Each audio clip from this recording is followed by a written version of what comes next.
بسم الله الرحمن الرحيم. باب اللحد والشق في القبر. وبالسند المتصل منا الى الامام الحمام الحافظ الحجة امير المؤمنين في الحديث ابي عبد الله محمد بن اسماعيل البخاري رحمه الله تعالى متعنا الله بعلومه وفيوضه وبركاته آمين.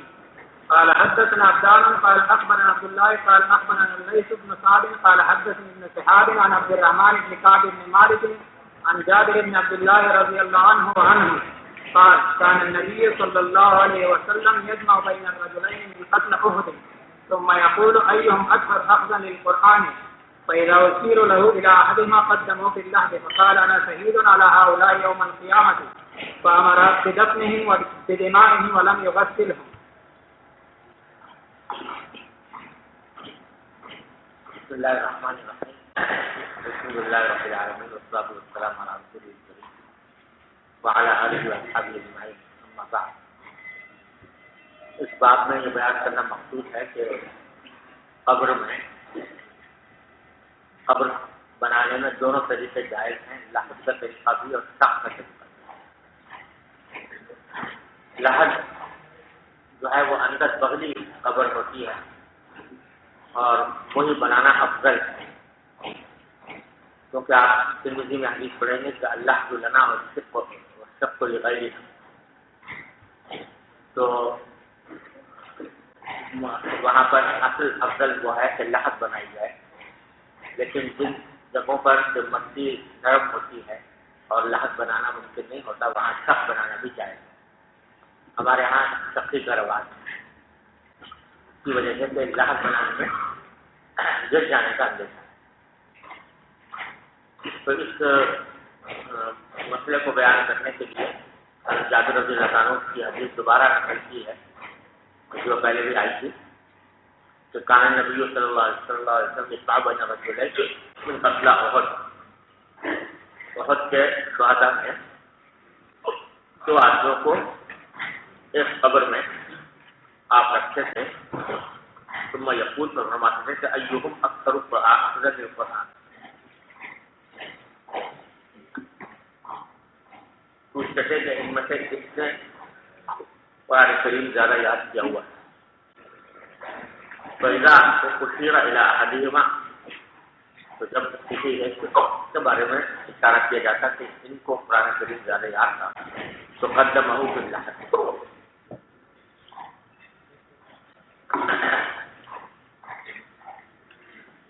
تو لحد میں ان کو آگے رکھا، اور یہ بھی فرمایا کہ انا شہید علی ہؤلاء یوم القیامہ، قیامت کے دن میں ان کے حق میں گواہی دوں گا۔ فامر بدفنهم باتباعهم، ان کو ان کے خون کی حالت میں دفن کیا گیا، ولم یغسلهم، اور آپ نے ان کو غسل نہیں دلوایا، تو شہداء کو غسل نہیں دیا۔ اب اس مسائل کسی نے پوچھے تھے کہ اس میں قبر میں دفن کرنے کے بعد دعا کرنے کی کیا حقیقت ہے، یعنی اس کا کیا حکم ہے؟ تو اس کا جواب یہ ہے کہ دفن کے بعد دعا کرنا نبی کریم صلی اللہ علیہ وسلم سے ثابت ہے کہ جب مردے کو دفن کر دیا گیا تو آپ نے دعا کرنا، تو اگر کوئی دعا کرے دفن کے بعد کوئی قابل نظیر بات نہیں ہے، جائز ہے اور مشروع ہے۔ البتہ ہمارے زمانے میں چونکہ مختلف طرح کی بدعات لوگوں نے شروع کر دی ہیں کہ دعا کے ساتھ مختلف قسم کے اذکار، کبھی انگلی رکھتے قبر کے اوپر کچھ پڑھتے ہیں، کبھی کچھ کرتے ہیں، تو اس قسم کے کیونکہ بہت کثرت سے یہ بدعات جاری ہو گئی ہیں، اس واسطے ہمارے بزرگوں نے اہتمام نہیں کیا دفن کے بعد اجتماعی دعا کرنا، لیکن فی نفسی اگر کوئی شخص کرے تو جائے اور حضور احمد صلی اللہ علیہ وسلم۔ البتہ نماز جنازہ کے بعد دعا کا جو معاملہ ہے اس وقت کسی نے پوچھا ہے کہ اگر گزر ہے تو اس پر کتنی نصیحت کی گنجائش ہے؟ جواب یہ ہے کہ نماز جنازہ وقت بتاتے ہیں خود دعا ہی مقبول ہوتی ہے نماز جنازہ میں، لہٰذا اس کے بعد کوئی دعا کرنا کہیں ثابت نہیں رسول کریم صلی اللہ علیہ وسلم سے یا صحابہ کرام سے نماز جنازہ کے بعد۔ تو اس کا حکم وہی ہے جو کسی بھی وقت میں دعا کرنے کا ہوتا ہے۔ دعا کرنا ہر وقت ممکن ہے اور جائز ہے اور مباح ہے، جس پر ابھی بیٹھے بیٹھے ہم دعا کرنا چاہیں کریں۔ اسی طرح اگر کسی کا دل چاہتا ہے جنازے کے بعد دعا کرنے کا، اگر وہ اس کو مسنون نہ سمجھے، لازمی نہ سمجھے، اس کا انتظام اس طرح نہ کرے جیسے کہ واجبات کا یا سنتوں کا کیا جاتا ہے، تو فی نفسی جائے۔ لیکن کیونکہ ہمارے زمانے میں یہ اہل بدعت کا شعار بن گیا اور اس کے اوپر اتنا احترام اس کا کیا جاتا ہے جیسا کہ واجبات کا کیا جاتا ہے، لوگ اس کو سنت سمجھتے ہیں، نماز جنازہ کا لازمی حصہ سمجھنے لگے ہیں، جس کے بغیر نماز جنازہ نہ تمام سمجھتے ہیں۔ تو اس وجہ سے وہ بدعت بن گئی، اور چونکہ بدعت بن گئی تو اب اس کو ترقی کرنا چاہیے۔ تیسرا سوال کسی نے یہ کیا ہے، جو فضائی حملے میں جو لوگ یا دھماکے کے دوران جو لوگ مر کر پھٹے ہوئے ہوتے ہیں ان پر نماز جنازہ پڑھنا چاہتا ہے۔ یوں ہے کہ اگر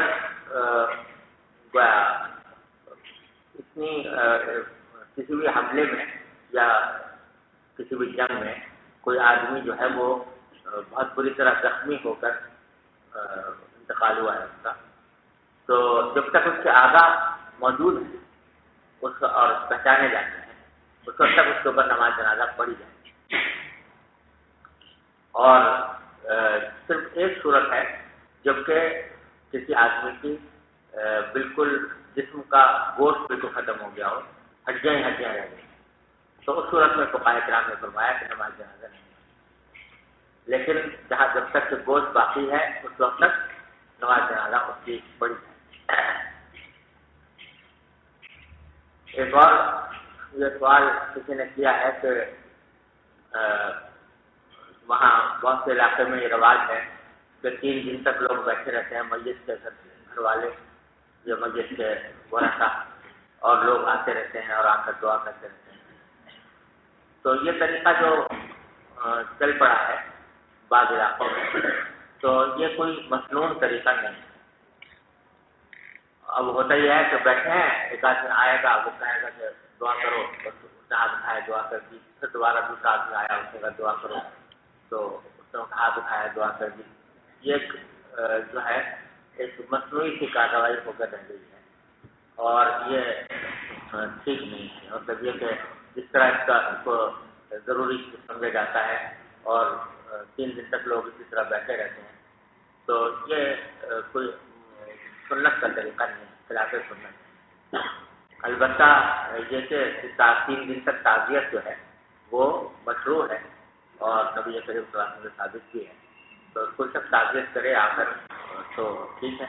لیکن ہر مرتبہ ابھی ایک آدمی آیا تھا، دعا کی تھی ہاتھ اٹھا کے سب نے، تو ابھی ہاتھ اٹھا کے ایسے دوسرا آ گیا پھر دوبارہ دعا کرو، تو یہ کوئی طریقہ صحیح نہیں۔ ایک اور صاحب نے پوچھا ہے کہ قبروں کے اوپر تعمیر کی بالکل ممانعت ہے اور جیسے آئی ہے پیچھے، تو یہ بات سلفی متشددین گنبد خضرا کے بارے میں بھی یہ اعتراض کرتے ہیں۔ تو بات اصل میں یہ ہے کہ نبی کریم صلی اللہ علیہ وسلم کا جو قبر مبارک ہے اس کے اوپر عمارت تعمیر نہیں کی گئی، عمارت پہلے سے موجود تھی، حضرت صلی اللہ علیہ وسلم کا اپنا مکان تھا اور اسی مکان میں آپ کو دفن کیا گیا، کیونکہ انبیاء کرام علیہ السلام کے بارے میں یہ بات آتی ہے کہ ان کو اسی جگہ دفن کیا جاتا ہے جہاں پر ان کا وصال ہوتا ہے، ان کو کہیں لے جایا نہیں جاتا۔ تو کیونکہ انتقال جو ہے وہ اسی حجرے میں ہوا تھا، عائشہ کے حجرے میں، لہٰذا اسی میں دفن کیا گیا۔ ایسا نہیں ہے کہ قبر پہلے بنی ہو اور اس کے بعد عمارت بعد میں تعمیر کی گئی۔ اب جو کچھ بھی تعمیر ہے اس کے اوپر وہ درحقیقت حضرت عائشہ کے حجرے کی تعمیر ہے، لہٰذا وہ گنبد خضرا وغیرہ جو کچھ بھی ہے وہ حضرت عائشہ رضی اللہ عنہا کے حجرے کی تعمیر ہے، نہ یہ کہ ایسا نہیں ہے کہ قبر پہلے موجود تھی اور قبر کے اوپر قبہ بنایا گیا، قبر کے اوپر عمارت بنائی گئی۔ عمارت تو پہلے سے تھی لیکن اسی عمارت کے اندر ترمیم اضافہ ہوتا رہتا ہے، تو اسی کا ایک حصہ وہ بھی ہے کہ بنا دیا گیا اس کے اوپر، تو اس واسطے اس کو معنات میں داخل نہیں کیا۔ اور کسی نے کہا ہے کہ اس میں حضرت علامہ شبیر احمد صاحب عثمانی رحمۃ اللہ علیہ کا نجدی علماء کے ساتھ مناظرہ بھی ہوا تھا۔ مناظرہ گنبد خضرا کے بارے میں نہیں ہوا تھا، بلکہ ہوا یہ تھا کہ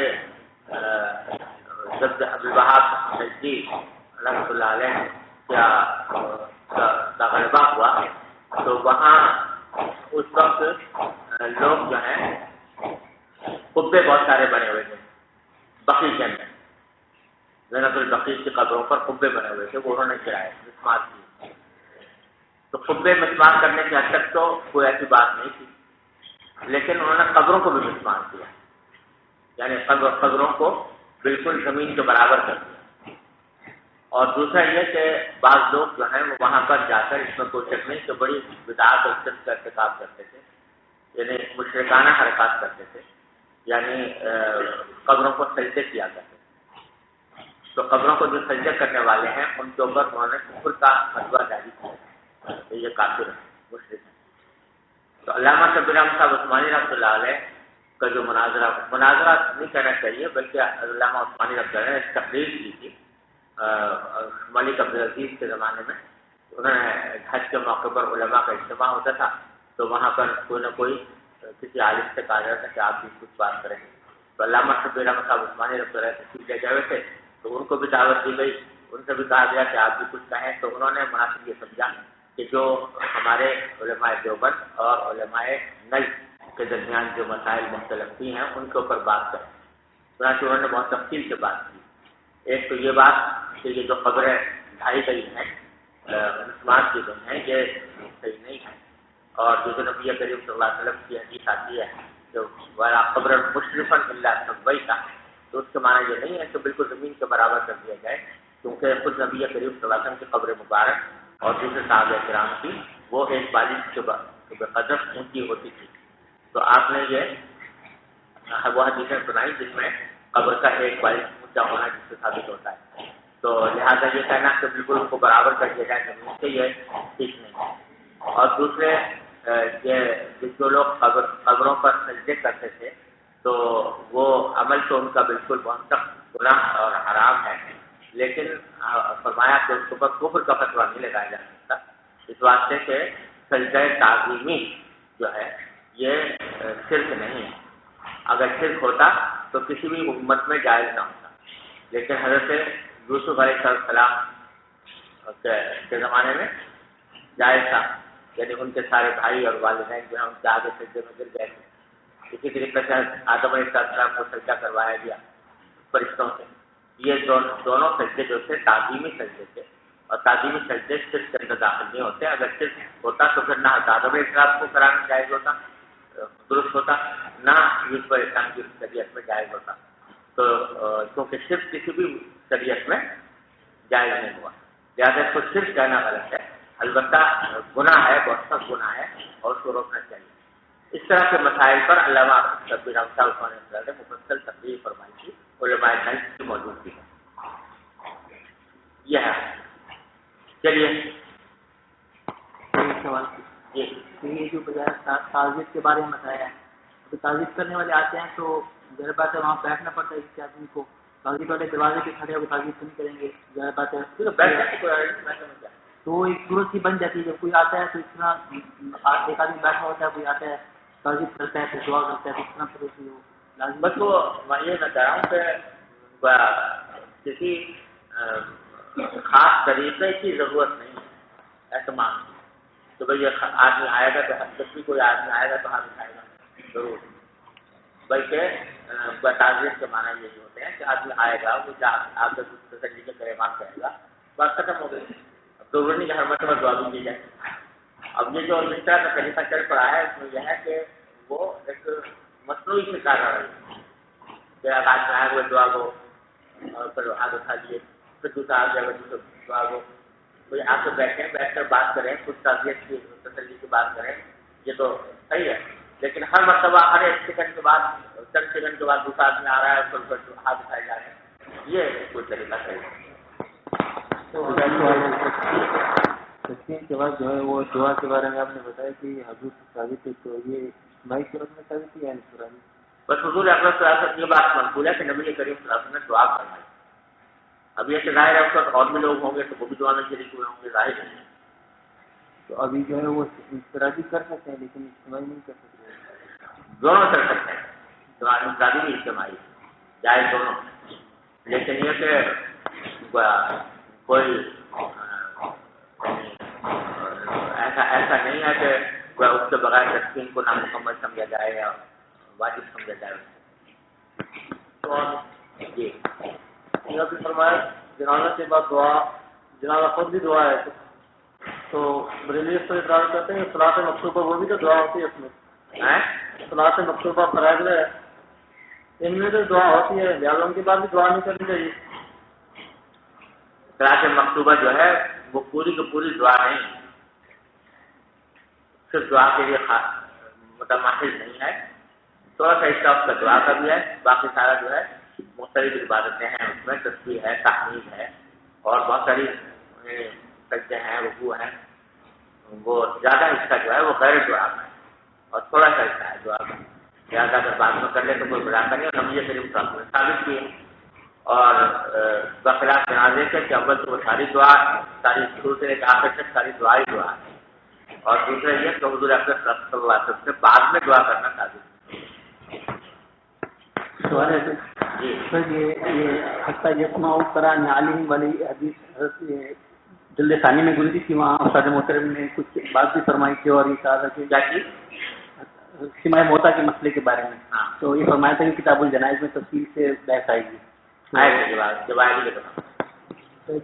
حدیث گزر چکی ہے، اگر اس بارے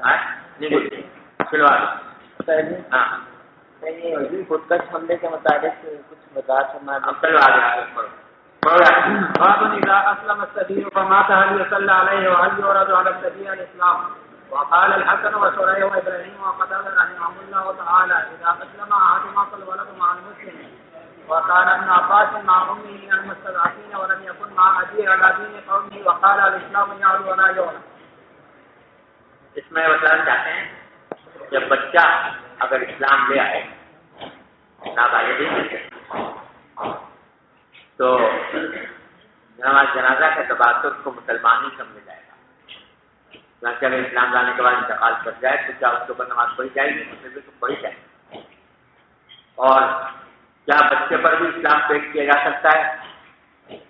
تو بتانا چاہتے ہیں کہ بچہ اگرچہ غیر مکلف ہوتا ہے لیکن اس کو اسلام پیش کرنا اور اس کے اوپر سے اسلام کا مطالبہ کرنا یہ جائز ہے۔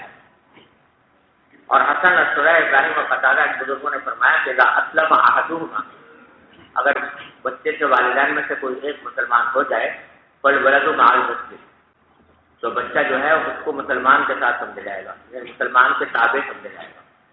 الولد یتبع خیر الابوین دینا، یہ قاعدہ ہے کہ دونوں ماں باپ میں سے جو دین کے اعتبار سے زیادہ بہتر ہو بچہ اس کے تابع سمجھا جاتا ہے۔ لہٰذا ماں مسلمان ہے تو بچہ ماں کے تابع سمجھا جائے گا، باپ مسلمان ہے تو باپ کے تابع سمجھا جائے گا۔ وکان ابن عباس رضی اللہ عنہ مع امہ من المستضعفین، اور دلیل میں یہ بات پیش کر رہے ہیں کہ عبداللہ بن عباس رضی اللہ تعالیٰ عنہ جو تھے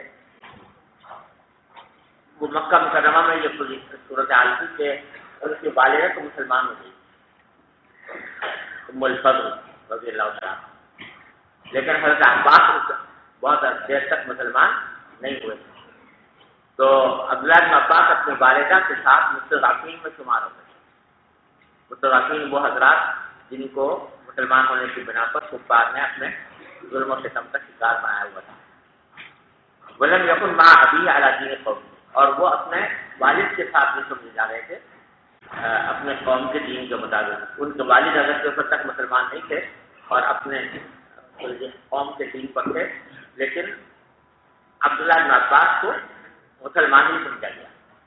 وقال الاسلام یعلو ولا یعلی، اور جو حضور اقدس صلی اللہ علیہ وسلم کا ارشاد منقول ہے کہ اسلام بالا رہتا ہے، دوسرا اس کے اوپر بالا نہیں ہوتا۔ تو جب ماں باپ میں سے کوئی ایک مسلمان ہے تو اس کا اسلام جو ہے وہ بالا ہوگا اور بچہ جو ہے وہ اس کے تابع ہے۔ جی وبه قال حدثنا عبدان قال اخبرنا عبد الله عن يونس عن الزهري قال اخبرني سالم بن عبد الله ان ابن عمر رضي الله عنه اخبره ان عمر رضي الله عنه انطلق مع النبي صلى الله عليه وسلم في رهط قبل ابن سيار حتى وجدوه يلعب مع الصبيان عند أتم بني مغالة، وقد قارب ابن سيار الحلم فلم يشعر حتى ضرب النبي صلى الله عليه وسلم بيده ثم قال لابن سيار أتشهد أني رسول الله؟ فنظر إليه ابن سيار فقال أشهد أنك رسول الأميين. فقال ابن سيار للنبي صلى الله عليه وسلم أتشهد أني رسول الله؟ فرفضه وقال آمنت بالله وبرسوله. فقال له ماذا ترى؟ قال ابن سيار يأتيني صادق وكاذب. فقال النبي صلى الله عليه وسلم خلت عليك الأمر. ثم قال له النبي صلى الله عليه وسلم إني قد حبأت لك حديئا. فقال ابن سيار هو الدخل. فقال اخشى فلن تعدوا قدرك. فقال عمر دعني يا رسول الله أضرب عنقه. فقال النبي صلى الله عليه وسلم إن يكن هو فلن تسلط عليه وإن لم يكن هو فلا خير لك في قتله. وقال سالم سمعت ابن عمر يقول ثم انطلق بعد ذلك رسول الله صلى الله عليه وسلم وأبي بن قاب إلى النهر التي فيها ابن سيار وهو يقتل أن يسمع من ابن سيار شيئا قبل أن يراه ابن سيار. فرآه النبي صلى الله عليه وسلم وهو متجع في كتيفة له فيها رمزة أو قال زمرة. فرأت أم ابن سيار رسول الله صلى الله عليه وسلم وهو يتقي بجذوع النخل. فقالت ابن سيار يا صاحب وهو اسم ابن سيار هذا محمد. فصار ابن سيار فقال النبي صلى الله عليه وسلم لو تركته بينا. وقال صاحب زمزمة فرفته. وقال إسحاق الكلبي وعقيل رمرمة. وقال معمر رمزة. یہ واقعہ ہے ابن سیاد کا، اور یہ ابن سیاد جو تھا ایک لڑکا تھا جو پیدا ہوا تھا یہودیوں میں، اور اس کی کچھ علامات اس میں ایسی تھیں جس سے صبح ہوتا تھا کہ کہیں یہ دجال تو نہیں،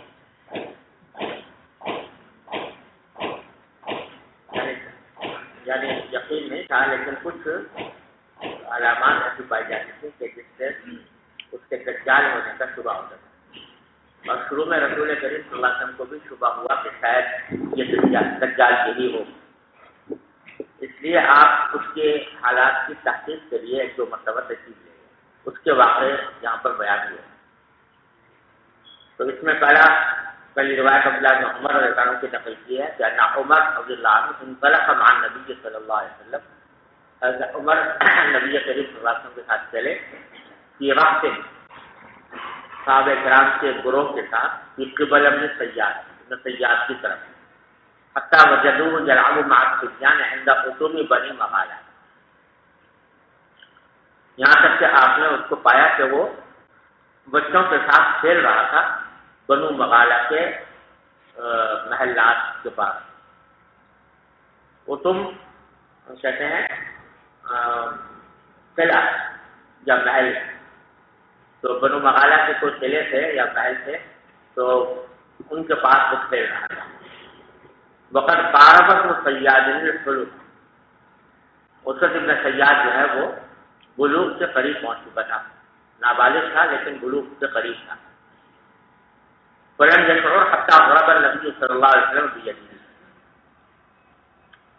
تو وہ کچھ اس کو حضور کے آنے کا احساس نہیں ہوا، یہاں تک کہ آپ نے اس کے ہاتھ پر ہاتھ مارا۔ ثم قال، پھر فرمایا کہ ابن سیاد سے کہا کہ اشہد انی رسول اللہ، فنظر الیہ ابن سیاد، تو ابن سیاد نے آپ کی طرف نظر اٹھا کر دیکھا اور کہا کہ اشہد انک رسول الامیین، میں گواہی دیتا ہوں کہ آپ امیین کے رسول ہیں۔ فقال ابن سیاد النبی، پھر ابن سیاد نے حضور سے کہا اشہد انی رسول اللہ، اپنے بارے میں۔ فنظر فقال فرفض، آپ نے انکار فرمایا، چھوڑ دیا اس کو، اور فرمایا کہ آمنت باللہ وبرسولہ، میں اللہ پر اور اللہ کے تمام رسولوں پر ایمان رکھتا ہوں۔ فقال له ماذا ترى، حضور نے پوچھا کہ بھائی تم کیا دیکھتے ہو؟ یعنی یہ خبریں مشہور ہو رہی تھی کہ اس کے پاس کوئی آتا ہے جو اس کو مختلف قسم کی خبریں بتاتا ہے آ کر۔ تو آپ نے پوچھا کہ تم کیا دیکھتے ہو، یہ کون آتا ہے تمہارے پاس تمہیں جو خبریں لے کر؟ قال تو سیاد یاتی نے صادق مکاذب، تو کہنے لگا کہ میرے پاس ایسا جھوٹا سچا آدمی آتا ہے، جھوٹا بھی آتا ہے، یعنی بعض اوقات سچی بات بتا دیتا ہے، بعض اوقات جھوٹی بات بتا دیتا ہے۔ فقال نبی صلی اللہ علیہ وسلم کل تعریف کا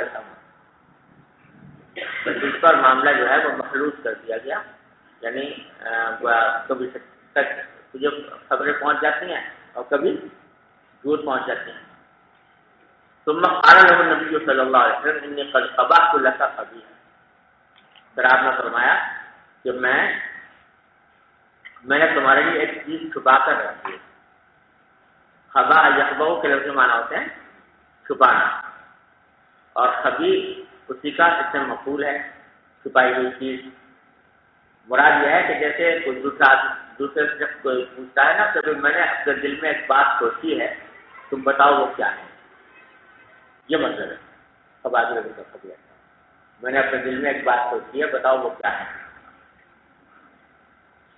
تو فقالت سیاد نے کہا ہوا دکھ، وہ دکھ ہے۔ اصل میں حضور صلی اللہ علیہ وسلم نے سوچا تھا ابو آیت کریمہ کہ یوم تأتی السماء بدخان مبین،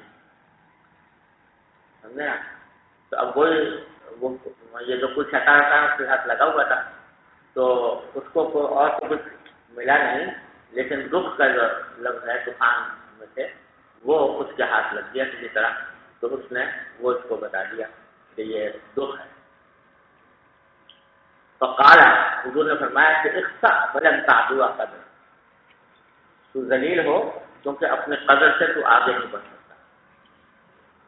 یعنی تیرے پاس جو آتے ہیں وہ شیاطین آتے ہیں، اور شیاطین جو ہیں وہ پوری بات تو اس کو علم میں آتی نہیں، لیکن آدھی تہائی کوئی بات کہیں سے لے ہوتے ہیں تو وہ آ کر تجھے بتا دیتے ہیں، اور اس سے زیادہ تیری کوئی حقیقت نہیں، سمجھ گئے نا؟ فقال عمر، تو حضرت عمر نے فرمایا کہ دعني یا رسول اللہ اغلبوا علیکم،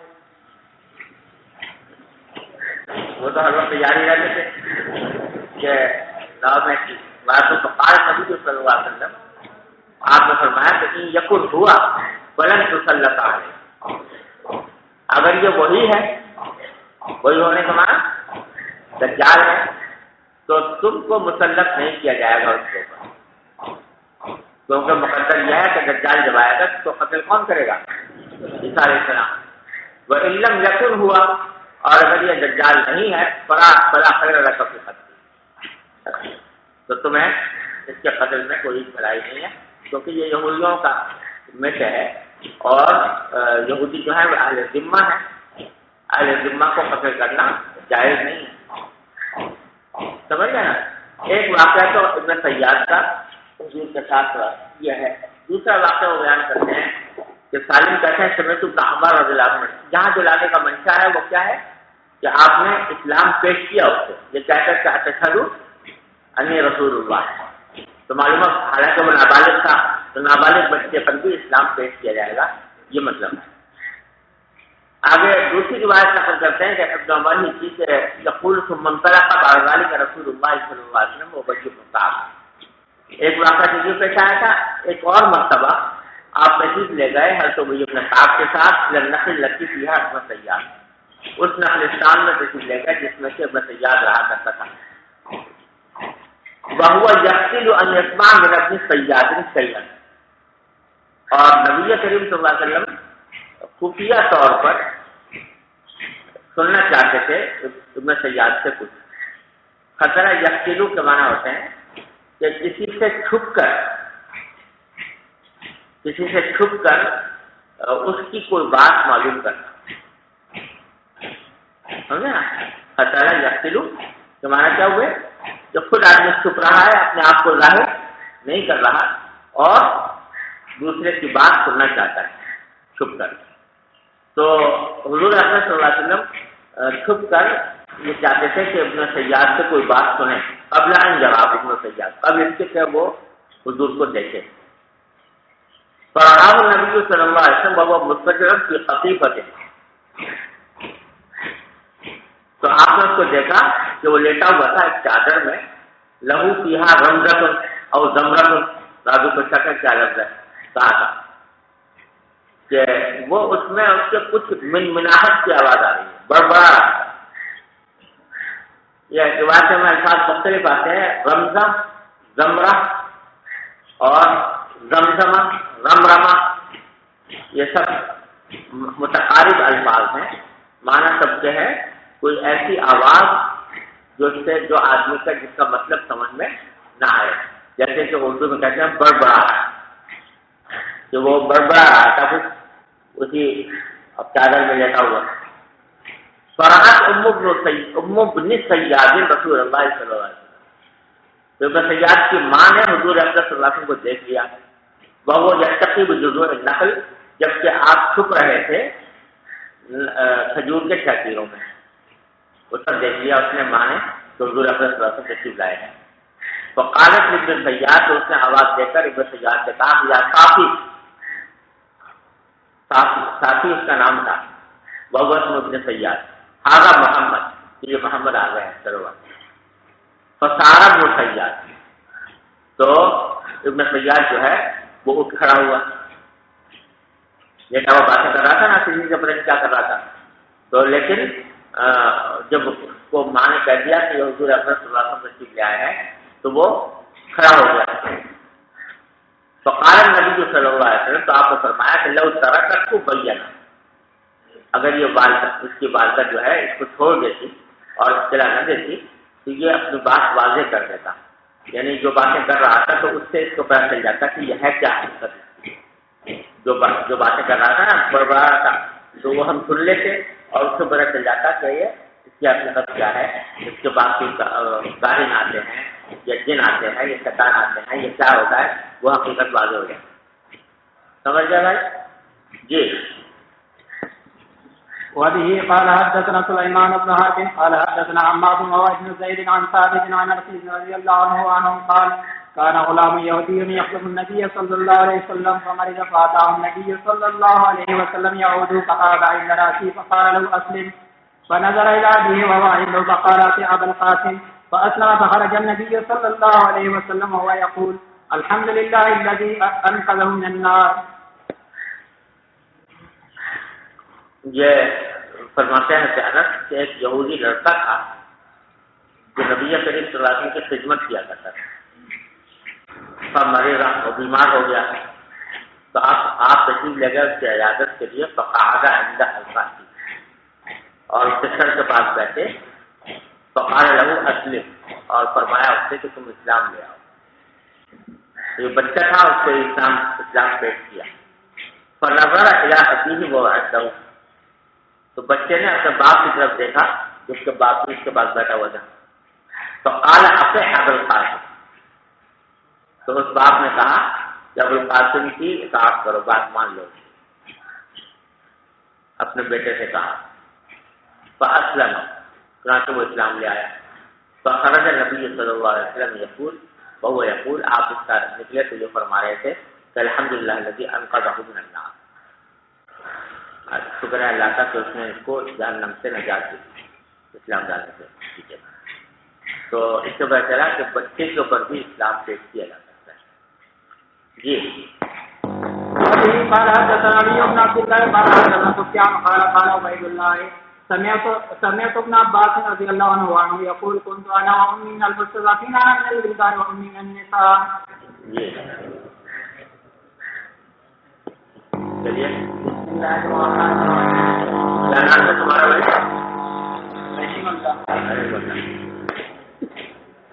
جی۔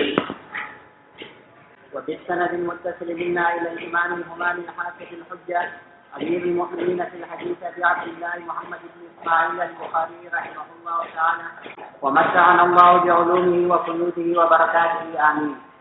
قال حدثنا ابو اليمان قال اخبرنا شعيب قال ابن شهاب يصلى على كل مولود متوفى وان كان لغية من أجل أنه ولد على فطرة الإسلام. يدعي أبواه الإسلام وأبوه خاصة، وإن كانت أمه على غير الإسلام إذا استهل صارما صلي عليه ولا يصلى على من لا يستهل من أجل أنه سكت. فإن أبا هريرة رضي الله عنه كان يحدث قال النبي صلى الله عليه وسلم: ما من مولود إلا يولد على الفطرة فأبواه يهودانه أو ينصرانه أو يمجسانه كما تنتج البهيمة بهيمة جمعاء هل تحسون فيها من جزعاء. ثم يقول أبو هريرة رضي الله عنه: فطرة الله التي فطر الناس عليها. یہ ابن شہاب زہری کا قول نقل کیا ہے پہلے، یصلی علی کل مولود متوفی، جو بچہ بھی پیدا ہو کر انتقال کر گیا ہو اس پر نماز پڑھی جائے گی. وإن كان لغیر، اگرچہ وہ بچہ جو ہے وہ زنا سے پیدا ہوا، من اجل انہ ولد علی فطرۃ الاسلام، کیونکہ وہ بچہ اسلام کی فطرت پر پیدا ہوا. یدعی ابواہ الاسلام، اس کے والدین یا تو اسلام کا دعویٰ کرتے ہیں یا کم از کم ابوہ خاص طور پر باپ، بلکہ امہ علی غیر الاسلام، اگرچہ ماں جو ہے وہ مسلمان نہ ہو. اذا استحل صارخا، نماز پڑھی جائے گی بشرطے کہ اس نے آواز نکالی ہو چیختے ہوئے، یعنی پیدا ہونے کے بعد اس سے آواز نکالی ہو، جو اس بات کی علامت ہے کہ وہ زندہ پیدا ہوا. صلی علیہ ولا یصلی علی من لا یستحی، اور جو بچہ سے آواز نہ نکالے تو اس کے اوپر نماز نہیں پڑھی جائے گی. من اجل انہ سقط، اس واسطے کہ وہ گرا ہوا بچہ ہے، یعنی مردہ بچہ ہے، مردہ پیدا ہوا تو اس پر نماز نہیں پڑھی جائے گی. فإن أبا هريرة رضي الله تعالى عنه كان يحدث، پھر امام زہری نے حضرت ابو ہریرہ سے حدیث سنائی کہ نبی کریم صلی اللہ علیہ وسلم نے فرمایا کہ ما من مولود الا یولد علی الفطرۃ، ہر بچہ جو ہے وہ فطرت پر پیدا ہوتا ہے، یعنی اسلام کی فطرت پر. فأبواه يهودانه أو ينصرانه أو يمجسانه، تو اس کے والدین جو ہے وہ یا تو نصرانی بنا دیتے ہیں، یا یہودی بنا دیتے ہیں، یا نصرانی بنا دیتے ہیں، یا مجوسی بنا دیتے ہیں. یعنی والدین کے اثر سے پھر بعد میں وہ ان مذہبوں کا قائل ہو جاتا ہے، ورنہ اصلاً پیدا ہوتا ہے فطرت اسلام پر. کما تنتج البہیمۃ بہیمۃ جمعاء، یہ جو بچہ پیدا ہوتا ہے فطرت پر وہ ایسا ہے جیسے کہ کوئی بچہ پیدا ہوتا ہے چوپائے کا، مکمل سلیم الاعضاء. هل تحسون فيها من جزعاء، کیا تم اس میں احساس کرتے ہو کہ کوئی جو ہے کان کٹا ہو یا ناک کٹا ہوا ہو؟ جزعاء اس جانور کو کہتے ہیں جس کا کان کٹا ہوا ہو یا ناک کٹی ہوئی ہو. تو شروع میں جب بچہ پیدا ہوتا ہے چوپائے کے تو نہ اس کے تمام اعضاء سے سالم ہوتے ہیں، جماعت زمانہ جس کے سارے اعضاء ہوں. لیکن بعد میں بعض اوقات کسی حادثے کی وجہ سے اس کی ناک کٹ جاتی ہے یا اس کا کان کٹ جاتا ہے. تو اسی طریقے سے بچہ جب پیدا ہوتا ہے تو وہ مسلمان ہو کر پیدا ہوتا ہے، لیکن بعد میں ماحول کے اثر سے یہودی نصرانی یا مجوسی بن جاتا ہے. جی. وبه قال حدثنا عبدان قال أخبرنا عبد الله قال أخبرني يونس عن الزهري قال أخبرني أبو سلمة بن عبد الرحمن أن أبا هريرة رضي الله عنه قال قال رسول الله صلى الله عليه وسلم: ما من مولود إلا يولد على الفطرة فأبواه يهودانه أو ينصرانه أو يمجسانه كما تنتج البهيمة بهيمة جمعاء هل تحسون فيها من جزعاء. ثم يقول أبو هريرة رضي الله عنه: فطرة الله التي فطر الناس عليها لا تبديل لخلق الله ذلك الدين القيم. یہ سمجھ لینا کہ تنتجو جو ہے یہ ہمیشہ مجہول استعمال ہوتا ہے. تنتجو نوٹی جبریل بہیمہ، یعنی اس جہاں بچہ پیدا ہوا. جی. باب إذا قال المشرك عند الموت لا إله إلا الله. وبه قال حدثنا إسحاق قال أخبرنا يعقوب بن إبراهيم قال حدثنا أبي عن صالح عن ابن شهاب قال أخبرنا سعيد بن المسيب عن أبيه أنه أخبره أنه لما حضرت أبا طالب الوفاة جاءه رسول الله صلى الله عليه وسلم فوجد عنده أبا جهل بن هشام وعبد الله بن أبي أمية بن المغيرة قال قال رسول الله صلى الله عليه وسلم لأبي طالب أي عمي قل لا إله إلا الله كلمة أشهد لك بها عند الله. فقال أبو جهل وعبد الله بن أبي أمية يا أبا طالب أتراه عن ملة عبد المطلب؟ فلم يزل رسول الله صلى الله عليه وسلم يعرضها عليه ويروي ذلك تلك المقالة حتى قال أبو طالب آخر ما كلمه به هو على ملة عبد المطلب وأبى أن يقول لا إله إلا الله. فقال رسول الله صلى الله عليه وسلم أما والله لأستغفرن لك ما لم أنه عنه فأنزل الله به ما كان للنبي الآية. حضرت سعید بن مسیب اپنے والد یعنی حضرت مسیب بن حضرت رضی اللہ تعالیٰ عنہ سے روایت کرتے ہیں کہ جب ابو طالب کی وفات کا وقت آیا تو رسول کریم صلی اللہ علیہ وسلم کے پاس گئے. ان کے پاس خبر ابا جہل بن ہشام تو وہاں پایا کہ ابو جہل بن ہشام بھی بیٹھا ہوا ہے اور عبداللہ بن ابی امیہ بن مغیرہ بھی بیٹھا ہوا ہے. تو رسول کریم صلی اللہ علیہ وسلم نے ابو طالب سے کہا اے عمی قل لا الہ الا اللہ. آخری وقت تھا تو آپ نے تلقین فرمائی کہ جان آپ یہ کہہ دیجیے کہ لا الہ الا اللہ کلمۃ اشہد لک بہا عند اللہ. ایک ایسا کلمہ کہہ دیجیے کہ جس کے ذریعے میں گواہی دوں آپ کے حق میں اللہ تعالیٰ کے پاس. فقال ابو جہل و عبداللہ بن ابی امیہ یہ دونوں شیطان جو بیٹھے ہوئے تھے انہوں نے کہا کہ یا ابا طالب اترغب عن ملۃ عبد المطلب تو بظاہر کیا تم اعراض کرو گے عبد المطلب کے دین سے؟ فلم یزل رسول اللہ صلی اللہ علیہ وسلم یعرض علیہ آپ مسلسل پیشکش کرتے رہے لا الہ الا اللہ کہنے کی وہ یعودان تلک المقام اور وہ دونوں جو ہیں وہی بات بناتے رہے کہ تم عبد المطلب کے دین سے کیوں ہٹتے ہو. حتیٰ قال ابو طالب آخر ما کلمہ بھی یہاں تک کہ ابو طالب نے آخری بات جو کہی ان سے گفتگو کی وہی سے وہ علی ملت عبد المطلب تو میں عبد المطلب کے دین پر وابى ان يقول لا اله الا الله اور لا الہ الا اللہ کہنے سے انکار کیا. فقال رسول اللہ صلی اللہ علیہ وسلم آپ نے فرمایا کہ اما واللہ لاستغفرن لک میں آپ کے لیے استغفار کروں گا ما لم انہ عنہ جب تک کہ مجھے اس سے روک نہ دیا جائے. فانزل اللہ تعالیٰ اسی میں آیت کا کلمہ وآخرین سمجھے یعنی استغفر المشرکین ٹھیک ہے نا جو بعد میں آپ کو منع کر دیا گیا لہٰذا پھر آپ نے استغفار کیا. جی باب الجريد على القبر. وأوصى بريدة الأسلمي أن يجعل في قبره جريدان. ورأى ابن عمر فساة على قبر عبد الرحمن فقال أنجوه يا غلام فإنما يذله عمله. وقال خارجة بن زيد رأيتني ونحن شبان في زمن عثمان رضي الله عنه وإن أشدنا وثبتني الذي يتبو قبر عثمان بن مظعون حتى يجاوزه. وقال عثمان بن حكيم أخذ بيدي خارجة فأجلسني على قبري وأخبرني عن عمه يزيد بن ثابت قال إنما كره ذلك لمن أحدث عليه. وقال نافع كان ابن عمر يجلس على القبور. اس بات میں کئی مسئلے بیان کیے ہیں امام بخاری نے. ایک یہ کہ قبر پر سانپ گاڑنا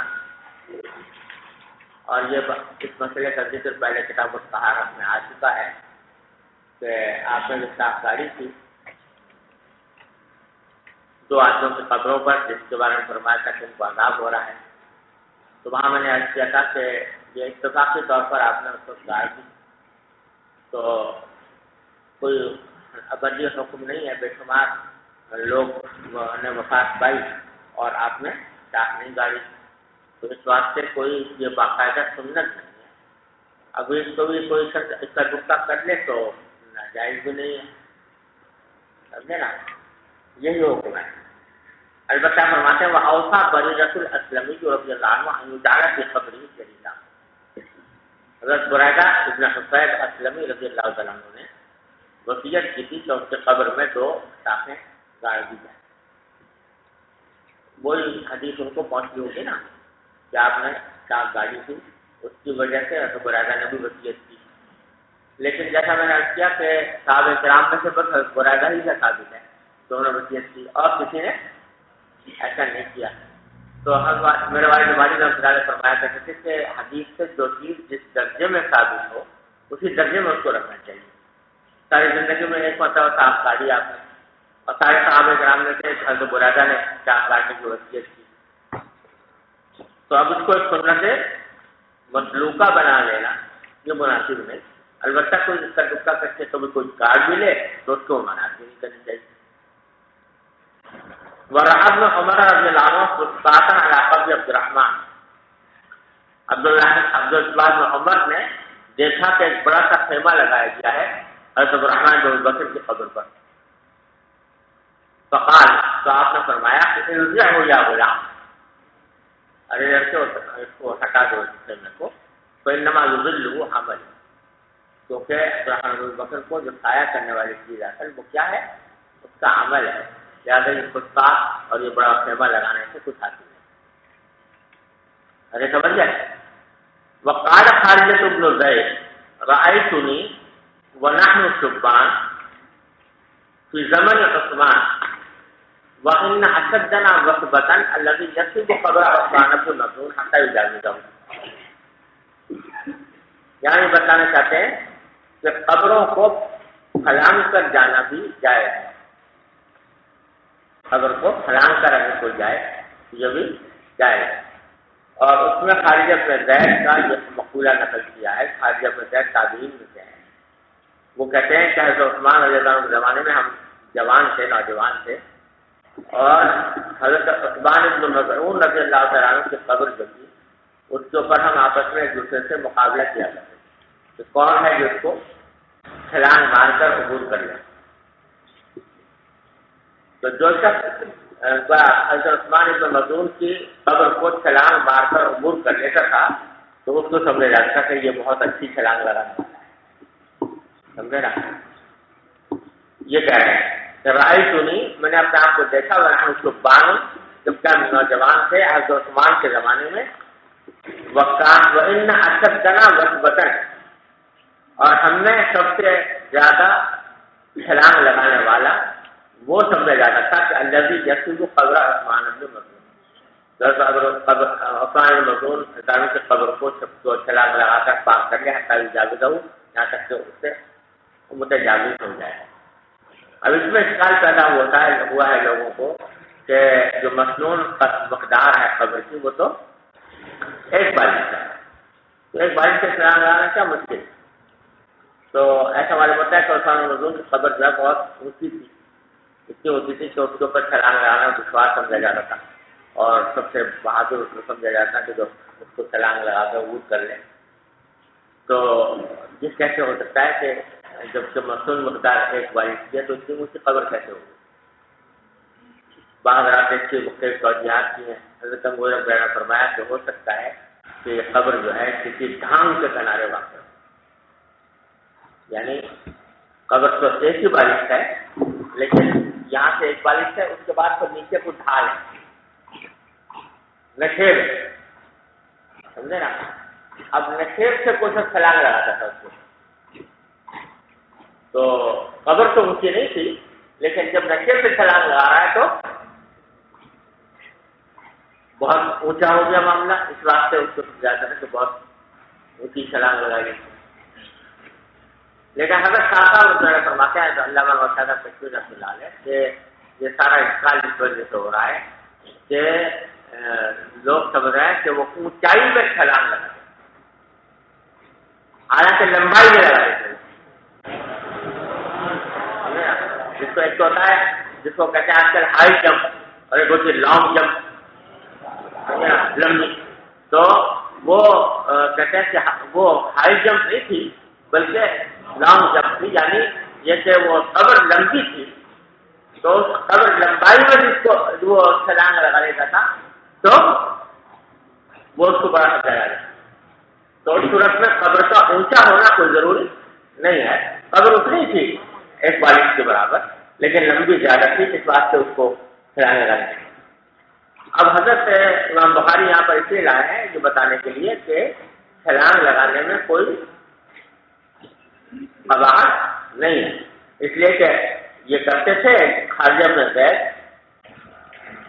اور یہ فقہائے مدینہ میں تھے، سمجھے نا، فقہائے مدینہ میں تھے خارجہ میں زید، تو جو کسی نے اس کو روکا بھی نہیں، منع بھی نہیں کیا، تو معلوم ہوا کہ چھلانگ لگانے کی گنجائش ہے۔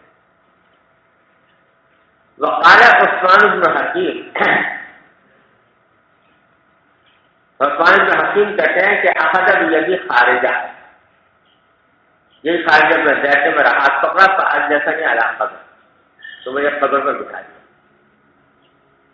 وأخبرني عمي يزيد بن ثابت، اور اپنے چچا یزید بن ثابت تھے، یہ نقل کیا کہ انہوں نے یہ کہا کہ انما کرہ ذلک لمن احدث، کہ قبر پر بیٹھنا اس شخص کے لیے مکروہ ہے جو اس میں حدث لاحق کرے بیٹھ کر، تو یہ تو ہے ناجائز، لیکن اگر حدث لاحق نہ کرے ویسے ہی بیٹھ گیا تو جائز، اور اس کی وجہ سے حضرت خارجہ بن زید نے مجھے قبر پر بٹھایا۔ اور نافع کہتے ہیں کہ عبداللہ بن عمر بھی قبروں پر بیٹھ جایا کرتے تھے۔ تو اس میں حنفیہ کا کہنا یہ ہے، گنگوئی رحمۃ اللہ نے فرمایا کہ اگر اللہ کو شخص قبر میں بیٹھ کر حدث لاحق کرے وہ تو ہے ناجائز مکروہ تحریمی، لیکن اس کے بغیر اگر بیٹھے تو مکروہ تحریمی نہیں ہے، ناجائز نہیں ہے، لیکن مکروہ تنزیہی ہے۔ اب اس کی حرمت کا ایک ادب یہ ہے کہ آدمی اس کے اوپر نہ بیٹھے، تو اگر بیٹھ رہا ہے تو مکروہ تنزیہی ہے، اور حدث لاحق کر رہا ہے تو مکروہ تحریمی۔ جی وبه قال حدثنا يحيى قال حدثنا ابو معاويه عن الاعمش عن مجاهد عن طاووس عن ابن عباس رضي الله عنهما وعنهم قال مر النبي صلى الله عليه وسلم بقبرين يعذبان قال انهما لا يعذبان وما يعذبان في كبير، اما احدهما فكان لا يستتر من البول واما الاخر فكان يمشي بالنميمه، ثم اخذ جريده رطبه فشقها بنصفين ثم غرز في كل قبر واحده، فقالوا يا رسول الله لما صنعت هذا؟ فقال لعله ان يخفف عنهم ما لم ييبسا. باب موعظة المحدث عند القبر وقعود اصحابه حوله. يخرجون من الحجات القبور بعثرت أثيرت، بعثرت حوضي جعلت أسفله أعلاه الإسراف. وقرأ الأعمش إلى نفسه يرشدون إلى شيء منسوب يستبقون إليه والنصف واحد والنصف مشر يوم الخروج من القبور ينسلون يخرجون.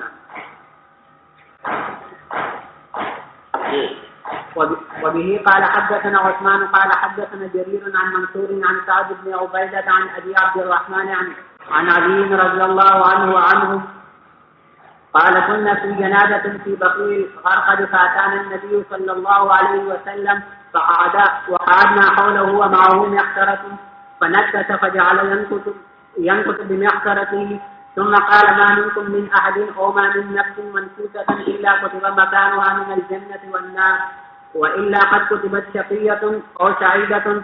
فقال رجل يا رسول الله أفلا نتكل على كتابنا وندعو العمل؟ فمن كان منا من أهل السعادة فسيسير إلى عمل أهل السعادة، وأما من كان منا من أهل الشقاوة فسيسير إلى عمل أهل الشقاوة.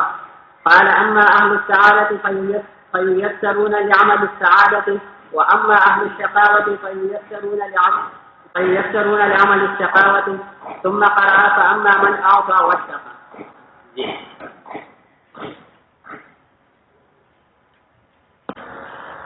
بسم الله الرحمن الرحيم.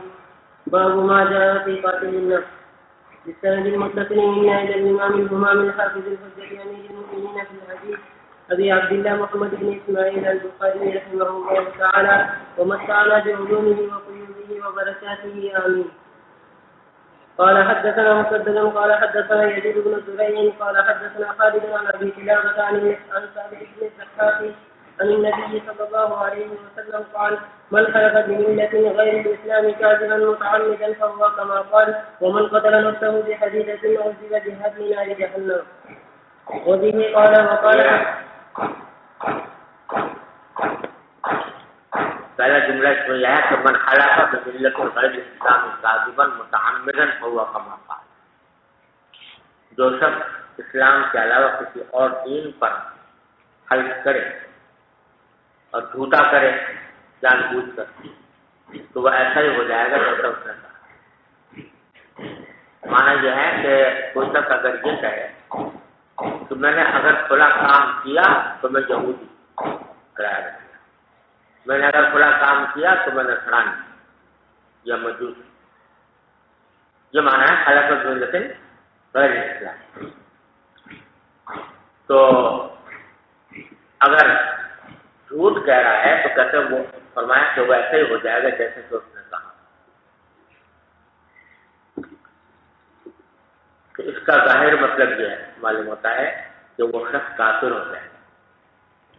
اگر کوئی شخص کہے مثلا کہ میں نے اگر فلاں کام کیا ہو تو میں نے نصرانی الحمد باللہ، اور نہیں کیا اس نے وہ کام، نہیں کیا وہ کام، جھوٹ بول رہا ہے، تو وہ اس کا تقاضا یہ ہے کہ اس کو کیا سمجھا جائے گا؟ نصرانی سمجھا جائے، عیسائی سمجھا جائے، کفر مرتد سمجھا جائے۔ لیکن عام حالات میں فتویٰ اس کے اوپر کفر کا دیا نہیں جاتا ہے، تو بہت خطرناک بات اور گناہ کا کام ہے، لیکن فقہاء کرام نے اس کے اوپر فتویٰ کفر کا نہیں دیا۔ تو پھر حدیث کی کیا توجیہ ہے اس کے بارے میں زیادہ صحیح توجیہ میرے نزدیک یہ ہے واللہ عالم کہ حضور نے فرمایا جان بوجھ کر جھوٹ بولے۔ کیا مانا کہ جب اس کو پتا ہے کہ میں جھوٹ بول رہا ہوں اور قصد کر کے کہہ رہا ہوں، رک کہہ رہا ہوں، تو گویا وہ راضی ہے کائے پر، نصرانی ہونے پر اور یہودی ہونے پر یا مجوسی ہونے پر۔ تو جو سب اب رضامندی کے ساتھ اپنے آپ کو نصرانی کہے یا یہودی کہے یا مجوسی کہے جان بوجھ کر رضامندی کے ساتھ، تو واقعی وہ کافر ہو جائے گا، مرتد ہو جائے گا۔ لیکن اگر یہ مقصد نہیں تھا کہ واقعی وہ نصرانی ہو جائے بلکہ محض قسم کھانا مقصود تھا، تو اس صورت میں ہے تو بہت گناہ، لیکن اس کے اوپر کفر کا عائد نہیں۔ اور دوسرا جملہ آپ نے فرمایا کہ من قتل نفسہ بحدیدۃ، جو شخص اپنے آپ کو قتل کر لے کسی لوہے سے تو اضرب بہا فی نار جہنم، تو اسی لوہے سے اس کو عذاب دیا جائے گا جہنم کی آگ میں۔ تو آگے پر اسی معنی سے دوسری حدیث نقل کی ہے، حضرت حسن بصری فرماتے ہیں کہ حدثنا جندب فی هذا المسجد، حضرت جندب نے اسی مسجد میں ہمیں حدیث سنائی، فما نسینا، بھولے نہیں ہم، وما نخاف ان یکذب جندب علی النبی صلی اللہ علیہ وسلم، اور ہمیں اس بات سے بھی کوئی اندیشہ نہیں ہے کہ جندب کو جھوٹ بولا ہو انہوں نے نبی کریم صلی اللہ علیہ وسلم۔ تو آپ نے یہ حدیث سنایا حضرت جندب نے کہ کان برجل جراح، ایک شخص تھا جس کو کچھ زخم لگ گئے تھے، فقتل نفسہ، اس نے ان زخموں کی تکلیف سے عاجز آ کر اپنے آپ کو قتل کر ڈالا۔ فقال اللہ تبارک نے فرمایا کہ بدرنی عبدی بنفسی، تو میرے بندے نے مجھ سے جلدی کی اپنی جان ختم کرنے میں، حرمت علیہ جنت، چنانچہ میں نے جنت کے اوپر حرام کر۔ تو یہ دونوں حدیثیں جو ہیں یہ خودکشی کی حرمت پر دلالت کر رہی ہیں کہ خودکشی جو ہے وہ بالکل حرام ہے۔ ارے سمجھ جاؤ، اب یہاں یہ سوال پیدا ہوتا ہے کہ سوال کیا پیدا ہوتا ہے، یعنی یہاں سے مسئلہ بھی نکلتا ہے کہ جو آج کل ایک مسئلہ چل پڑا ہے جس کو کہتے ہیں رحم کھا کر مار ڈالنا، انگریزی میں کہتے ہیں مرسی کلنگ، یعنی کسی کے اوپر ترس کھا کر اس کو مار ڈالنا۔ یعنی ایک جاندار ہے وہ کسی سخت بیماری میں مبتلا ہے جس میں کہ اس کو بہت سخت تکلیف ہو رہی ہے، تو بعض ڈاکٹروں کا خیال یہ ہے کہ اس کے ساتھ ہمدردی یہ ہے کہ اس کو آسانی سے موت دے دی جائے۔ کوئی انجیکشن ایسا لگا دیں جس سے اس کی موت واقع ہو جائے، تاکہ یہ جو تکلیف اٹھا رہا ہے یہ اٹھانے کی زیادہ دیر کو ضرورت نہ پڑے۔ تو اس کی یعنی آج کل بعض لوگ اس کی حمایت میں دلائل پیش کرتے ہیں کہ بھائی یہ جو موت ہم اس کو دے رہے ہیں تو یہ موت کسی اس کو ظلمن نہیں دے رہے ہیں، بلکہ یہ اس کے اوپر ترس کھا کر کہ اگر زندہ رہے گا تو بیچارہ تکلیف اٹھاتا رہے گا، اگر جلدی سے جلدی اس کو ختم کر دیں۔ بعض لوگ اس کو جائز سمجھتے ہیں، لیکن یہ بالکل غلط بات ہے۔ اس بات سے کہ تمہیں کیا پتا کہ اس کو اللہ تبارک و تعالیٰ اول تو جو تکلیف ہو رہی ہے اس سے پتہ نہیں اس کے کتنے گناہ معاف ہو رہے ہیں، کتنے درجات بلند ہو رہے ہیں، اور جو لمحات زندگی کے میسر ہیں اس میں پتہ نہیں وہ کتنی توبہ کر لے تو اپنی ساری زندگی کی گناہ معاف کرا لے، اور کیا پتا کہ تکلیف ہمیشہ جاری رہے۔ اللہ تعالیٰ کی قدرت یہ بھی ہے کہ تکلیف کی تھوڑی دیر کے بعد ختم ہو جائے۔ تو یہ کہنا کہ بس اب اس کا کوئی اور راستہ نہیں، اس وجہ سے اس کو مار لانا، یہ بالکل غلط بات ہے۔ تو یہاں پر بھی یہی بات ہے کہ یہ صاحب جو تھے ان کو زخموں کی تکلیف بہت زیادہ تھی، لیکن انہوں نے اپنے آپ کو زخموں کی تکلیف سے بچانے کے لیے اپنے آپ کو قتل کر ڈالا تھا۔ تو آپ نے اس کو بدلی بھائی ارشاد فرمائی تو معلوم ہوا کہ یہ مرد کی کلنگ بھی اسی طرح جائز ہے۔ ارے سمجھ گیا؟ البتہ یہ جو آج کل خودکش حملوں کا سلسلہ چل پڑا ہے تو اس کے بارے میں علماء اسد کی دو رائے ہیں۔ بعض حضرات نے اس کو جائز قرار دیا ہے جہاد کے ایک حصے کے طور پر، کہ جہاد کے دوران اگر ضرورت پیش آ جائے دشمن کو زخم پہنچانے کے لیے خودکش حملے کی، تو بعض علماء اسد نے اس کی اجازت دی ہے، جو کہا ہے کہ یہ خودکشی کی حرمت میں داخل نہیں، کیونکہ یہ جہاد کی سبیل اللہ کا حصہ ہے۔ سمجھے بھائیو؟ اور دوسرے حضرات اس میں کہتے ہیں کہ نہیں، یہ بھی خودکشی کے اندر داخل ہے۔ یہ دوسرے بعض حضرات کا مطلب یہ ہے۔ مجھے ابھی تک صدر کے ساتھ خودکش حملے کے جواز کی کوئی واضح دلیل نہیں، سمجھے نا؟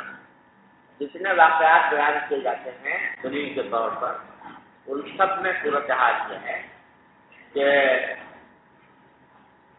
حملہ کرنے والے کا اصل نشانہ دشمن ہوتا ہے۔ اگرچہ اس کو یقین ہوتا ہے کہ میرے اس حملے کے جواب میں دشمن مجھے مار ڈالے گا، لیکن اس کو جو موت آئے گی وہ دشمن کے مارنے سے آئے گی، خود اپنے عمل سے براہ راست نہیں آئے گی۔ جیسے مثال یہ دی جاتی ہے کہ پہلے زمانے میں انسان کی جنگ ہو رہی ہے، اکیلا آدمی ہے وہ پورے دشمن کے صف میں گھس گیا، اس کو بڑی بہادری بھی سمجھا جاتا تھا، اور یہ پر بکثرت عمل بھی ہوتا تھا صاحب اور تعبیر کو۔ تو اب یہاں یقین ہے اس کو کہ میں آگے بندر داخل ہوں گا تو صحیح دوں گا تو وہ ایک طرح سے وہ خودکشی ہے، تو یہ خودکش حملہ ہی ہوا۔ لیکن میرے نزدیک دونوں میں فرق یہ ہے کہ یہ جب گھستا ہے اندر تو اس کی نیت اپنے آپ کو مارنے کی نہیں ہوتی، نیت ہوتی ہے دشمن کو مارنے کی۔ اگرچہ اس بات کا تقریباً یقین جیسا ہوتا ہے کہ جب میں دشمن پر حملہ کروں گا، دشمن کو ماروں گا تو دشمن مجھے مار دے گا۔ ہلاکت جو واقع ہوگی وہ کس کے عمل سے ہوگی؟ دشمن کے عمل سے، نہ کہ اس آدمی کے عمل سے جو خود داخل ہوگا۔ سمجھے نا؟ تو بخلاف خودکش حملے کے کہ یہاں پہلا نشانہ انسان اپنے آپ کو بناتا ہے اور اپنے واسطے سے دوسروں کو بناتا ہے، تو اس واسطے دونوں میں یہ فرق ہے۔ بات سمجھ میں؟ جنگ یمامہ کے موقع پر یہ واقعہ پیش آیا کہ مسلمہ کذاب ایک قلعے کے اندر بند تھا، مسلمہ کذاب کا لشکر، اور قلعہ فتح نہیں ہو رہا تھا، تو اس صحابی نے کہا کہ مجھے گوپیے میں رکھ کر پھینک دو، وہ بھی ہوتا ہے نا منجنیق میں رکھ کر مجھے اندر پھینک، تو ان کو منجنیق میں رکھ کر پھینکا گیا۔ اب ظاہر یہی تھا کہ منجنیق میں رکھ کر پھینکنے سے ہلاکت واقع ہو جاتی ہے، لیکن وہاں پر بھی کیا تھا کہ مجھے اس طرح پھینکو تاکہ میں وہاں جا کے دروازہ کھول دوں تمہارے لیے، اور کھولا ہوا نہیں۔ تو براہ راست مقصود اپنے آپ کو ہلاک کرنا نہیں تھا، بلکہ اس سے لگے دروازہ کھولا۔ صرف ایک واقعہ ہے جس کو کہا جا سکتا ہے کہ شاید یہ اس سے قریب ہو، وہ ہے اصحاب الاخدود کا واقعہ۔ اصحاب الاخدود کے واقعے میں جو وہ لڑکا تھا نا، اس کو جب پکڑ لیا بادشاہ نے تو اس کو مختلف طریقوں سے ہلاک کرنے کی کوشش کی، مگر وہ ہلاک نہیں ہوا۔ تو آخر میں خود اس نے کہا کہ یوں کرو میرے ساتھ کہ تم یہ کہو کہ میں اللہ کے نام پر جو اس کا خدا ہے لڑکے کا، اس کے نام پر میں یہ تیر چلاتا ہوں اور یہ تیر چلا کر مجھے مار دو تو میں مر جاؤں۔ چنانچہ اس نے تیر چلایا، اسی طریقے سے کوئی کا انتقال ہو تو اس کی بھی صحیح نہیں۔ تو یہ جو واقعہ ہے اس میں اس نے خود اپنی موت کا طریقہ بتایا کس طرح ہو، لیکن یہاں بھی طریقہ تو بتایا کہ مجھے مار دو، لیکن عمل دوسرے نے کیا، تیر دوسرے نے چلایا، خود اپنے عمل سے وہ ہلاک نہیں ہوا۔ اس لیے کوئی ایسی واضح دلیل جو خود کش حملے کے جواز میں دلالت کرتی ہو کم از کم مجھے ابھی تک نہیں ملی، سمجھے نا۔ اگرچہ جن حضرات نے باہر علماء کی جماعت نے اس کے جواب کا فتویٰ دیا ہے، تو جن لوگوں نے جانصاروں نے اس فتوے پر عمل کرتے ہوئے یہ خود کش حملے کیے جائز مقامات پر جہاد کے دوران، تو انشاءاللہ امید یہی ہے اللہ تعالیٰ کی رحمت سے کہ ان کو کوئی گناہ ہونے کے بجائے انشاءاللہ ان کو شہادت اعلیٰ مرتبہ نصیب ہوگا انشاءاللہ تعالیٰ۔ لیکن جیسا میں نے عرض کیا کوئی ہم سے مشورہ کرے تو میں مشورہ نہیں دینے کی پوزیشن میں نہیں ہوں، اس واسطے کہ اس کے اوپر ابھی تک کوئی واضح دلیل نہیں۔ بات سمجھ آ رہی؟ اور البتہ یہ سارا کچھ جو میں بات کر رہا ہوں وہ ہے جہاں جہاد شرعی ہو، شرعی جہاد، تو اس کے اندر یہ ساری بات ہے کہ بعض رات کے بعد کہتے ہیں، بعض جیسا میں توقف میں ہے، لیکن بہرحال یہ ساری گفتگو اس میں ہے۔ لیکن ایک وہ ہے کہ واقعی شر پسندی میں ہے کہ جا کے آج اب خود کے حملے کو بھی ایک مذاق بنا لیا گیا ہے، کھیل بنا لیا گیا ہے، ذرا سی بات کے لیے اور خود کو حملہ کر دیا کسی ایک آدمی کو ہلاک کرنے کے بعد، تو اس کے جواب کا وہ راستہ ہے تو کہ دھماکہ کر دیا کسی جگہ پر، کہیں جو ہے وہ کسی جگہ پر بم باندھ کے گھس گئے وغیرہ وغیرہ، اس سے کوئی حاصل نہیں، نہ یہ جہاد ہے نہ یہ کوئی ثواب کا کام ہے، الٹا یہ فسادی فساد۔ چلو وبه قال حجاج بن منهال قال حدثنا جرير بن حازم عن الحسن قال حدثنا جندب في هذا المسجد فما نسيناه وما نخاف ان يكذب جندب على النبي صلى الله عليه وسلم قال كان برجل جراح فقتل نفسه فقال الله بدرني عبدي بنفسه حرمت عليه الجنه. وبه قال حدثنا ابو اليمان قال حدثنا شعيب قال اخبرنا ابو الزناد عن الاعرج عن ابي هريره رضي الله عنه وعنهم قال النبي صلى الله عليه وسلم الذي يخلق نفسه يخلقها في الناس والذي يطعنها في الناس. جو گلا پھونس کر اپنے آپ کو ہلاک کرے گا تو قیامت کے دن جہنم میں بھی گلا پھونستا رہے گا، اور جو نیزہ مار کر اپنے آپ کو ہلاک کرے گا تو وہ دوزخ میں بھی اپنے آپ کو نیزہ ہی مار کرے گا۔ جی جی کہ کوئی مسلمان اس طرح سے کہ دوسرے مسلمانوں کے راز پاس ہوں گے خودکشی کر لیتے ہیں، کوئی مجاہد ہے یا کوئی اور مسلمان کہ اس سے کہ دوسرے مسلمانوں کے راز پاس ہوں گے، اس ڈر سے ایسے خودکشی کر لیتے ہیں وہی راز خودکشی جائے گا۔ یہی ہوگا نا کہ لوگ تکلیف دیں گے اس کو، لیکن اس کو بس صبر کرنے کی کوشش، صبر نہ بتائیں، لیکن عام مسلمانوں کو نقصان زیادہ ہوگا جی، اس سے عام مسلمانوں کو نقصان زیادہ ہوگا اگر رات پاس ہو گئی. نہیں رات 500 ان سے کہنے سے ہوگا نا بھائی، یہ کہیں نہ بتائیں، اس کو جھوٹ بولنے کی گنجائش ہے تمام، لیکن خودکشی کرنے کی جی سوال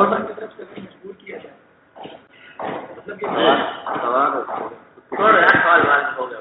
چلو باب ما يكره من الصلاة على المنافقين والاستغفار للمشركين. رواه ابن عمر رضي الله عنهما عن النبي صلى الله عليه وسلم. وبه قال حدثنا يحيى بن بكير قال حدثنا الليث عن عقيل عن ابن شهاب عن عبيد الله بن عبد الله عن ابن عباس عن عمر بن الخطاب رضي الله عنه عن عمر بن الخطاب رضي الله عنه أنه قال لما مات عبد الله بن أبي بن سلول دعي له رسول الله صلى الله عليه وسلم ليصلي عليه، فلما قام رسول الله صلى الله عليه وسلم وصبت إليه فقلت يا رسول الله فتصلي على ابن أبي وقد قال يوم كذا وكذا وكذا وكذا أعدد عليه قوله، فتبسم رسول الله صلى الله عليه وسلم فقال أخر عني يا عمر، فلما أخرت عليه قال إني خيرت فاخترت، لو أعلم أني زدت على 70 يغفر له لزدت عليها. قال فصلى عليه رسول الله صلى الله عليه وسلم ثم انصرف فلم يمكث إلا يسيرا حتى نزلت الآيتان من براءة ولا تصلي على أحد منهم مات أبدا إلى قوله وهم فاسقون ولا تقم على قبره إنهم كفروا بالله ورسوله وماتوا وهم فاسقون. قال فعجبت بعض من جرأتي على رسول الله صلى الله عليه وسلم يومئذ والله ورسوله أعلم. باب ثناء الناس على الميت. وبه قال حدثنا آدم قال حدثنا شعبة قال حدثنا عبد العزيز بن صهيب قال سمعت أنس بن مالك يقول مروا بجنازة فأثنوا عليها خيرا فقال النبي صلى الله عليه وسلم وجبت، ثم مروا بأخرى فأثنوا عليها شرا فقال النبي صلى الله عليه وسلم وجبت، فقال عمر بن الخطاب رضي الله عنه ما وجبت، قال هذا أثنيتم عليه خيرا فوجبت له الجنة وهذا أثنيتم عليه شرا فوجبت له النار، أنتم شهداء الله في الأرض. اچانک فرماتے ہیں کہ کچھ لوگ ایک جنازہ لے کر گزرے، تو جو لوگ آس پاس تھے انہوں نے جنازے کے بارے میں کچھ خیر کی تعریف کی، یہ اچھا آدمی تھا، نیک آدمی تھا، اس طرح کے کلمات کہے. فقال نبی صلی اللہ علیہ وسلم وجبت، آپ نے لوگوں کی جو بات سن کر فرمایا وجبت. پھر دوسرا جنازہ لے کر گزرے، فاثنوا علیہا شرا، تو جو لوگوں نے اس کی برائی کی کہ آدمی اچھا نہیں تھا، منافق تھا وغیرہ وغیرہ، تو نبی کریم صلی اللہ علیہ وسلم فرمایا وجبت. عمر فرماتے ہیں میں نے پوچھا کہ ماں وجبت، یہ آپ کس چیز کے لیے فرما رہے ہیں کہ وجبت؟ تو آپ نے فرمایا کہ یہ پہلا جنازہ جو گزرا تھا اس پر تم نے تعریف کی تھی، اس کی بھلائی کی، تو وجبت لہ الجنہ، تو اس سے جنت واجب ہو گئی. اور یہ دوسرا جنازہ جو گزرا اس کو بس تم نے برائی کی، توصیف کی، تو اس کے اوپر جہنم واجب ہو. اور فرمایا کہ انتم شہداء اللہ، تم اللہ کے گواہ ہو. تو مانا یہ کہ جس آدمی کی عام طور سے لوگ تعریف کرتے ہوں، اس کی کو اچھا نیک سمجھتے ہوں، تو یہ اس بات کی علامت ہے کہ انشاءاللہ اللہ تعالیٰ کے یہاں بھی اس کو مغفرت ہوگی اور اس کو اجر ملے گا. اور جس شخص کی عام طور سے دل میں لوگوں سے برائی ہو اور اس کی برائی کرتے ہوں، تو وہ اس بات کی علامت ہے کہ اللہ کے یہاں بھی وہ مقبول ہے. زبان خلق کو نقارہ خدا سمجھو، یہ اللہ تعالیٰ کی طرف سے یہ نقارہ ہے کہ جب کسی جو اللہ تعالیٰ سے مقبول ہوتا ہے تو اللہ تعالیٰ اس کی مقبولیت بھی لوگوں، اس کی محبت بھی لوگوں کے دل میں ڈالتی ہے، تو وہ تو لوگ اس کی تعریف کرتے ہیں. لیکن سمجھ لینا کہ یہ ساری باتیں جو ہیں یہ ایک علامت کے طور پر، اصل مدار جو ہے وہ اعمال پر ہے، لیکن علامت ہے یہ لوگوں پر اچھی تعریف کرنا، یہ ایک علامت ہے اس بات کی کہ اس کے واقعی اعمال اچھے سے یا امید ہے کہ اللہ تعالیٰ کی رحمت سے اس کے معافی ہوگی. جی ایک سوال ہے، جی حضرت. یہ دونوں جگہ پر لفظ مرو لکھا ہوا ہے، را پر جبر ہے، حالانکہ قواعد کے اعتبار سے تو مرو ہونا چاہیے. کیا کیا یہ لفظ دونوں جگہ پر لکھا ہے مرو کے جناب، یہ مرو لکھا ہوا ہے، حالانکہ غلط لکھا ہے، غلط لکھا ہے بھائی. چلو وبه قال حدثنا عفان بن مسلم هو الصفار قال حدثنا داود بن ابي الزياد عن عبد الله بن بريدة عن ابي الاسود قال قدمت المدينة وقد وقع بها مرض فجلست الى عمر بن الخطاب فجلست الى عمر بن الخطاب فمرت بهم جنازة فأثني على صاحبها خيرا فقال عمر وجبت ثم مر بأخرى فأثني على صاحبها خيرا فقال وجبت ثم مر بالثالثة فأثني على صاحبها شرا فقال وجبت فقال أبو الأسود فقلت وما وجبت يا أمير المؤمنين قال قلت كما قال النبي صلى الله عليه وسلم أيما مسلم شهد له 4 بخير أدخله الله الجنة فقلنا و3 قال و3 فقلنا و2 قال و2 ثم لم نفهم عن الواحد. باب ما جاء في عذاب القبر وقوله ولو ترى إذ الظالمون في غمرات الموت والملائكة باسطوا أيديهم أخرجوا أنفسكم اليوم تجزون عذاب الهون. قال أبو عبد الله الهون هو الهوان والهون الرفق. وقوله سنعذبهم 2 ثم يردون إلى عذاب عظيم. وقوله وحاق بآل فرعون الآية سوء العذاب يذبحون سوء العذاب النار يوردون عليها غدوا وعشيا ويوم تقوم الساعة أدخلوا آل فرعون أشد العذاب.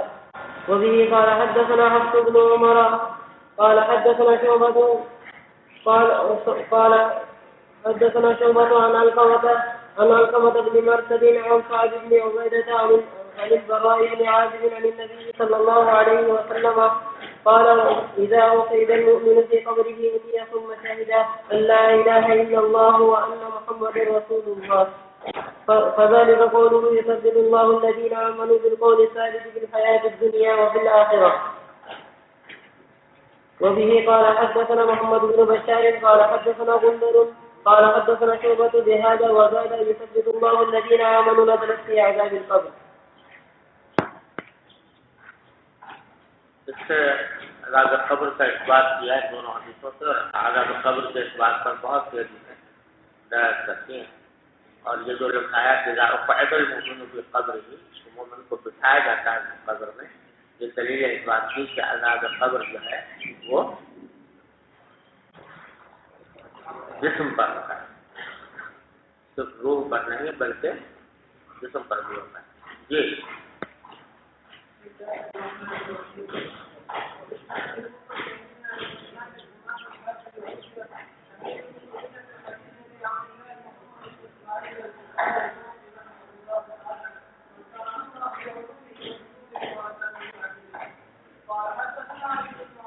قال حدثنا يعقوب بن ابراهيم قال حدثنا ابي عن صالح قال حدثني ناس ان عمر رضي الله تعالى عنهما وعنهم اخبره قال اطلع النبي صلى الله عليه وسلم على اهل القليل فقال وجدتم ما وعد ربكم حقا فقيل له صدوا امواتا قال ما انتم باسمع منهم ولكن لا يؤمنون.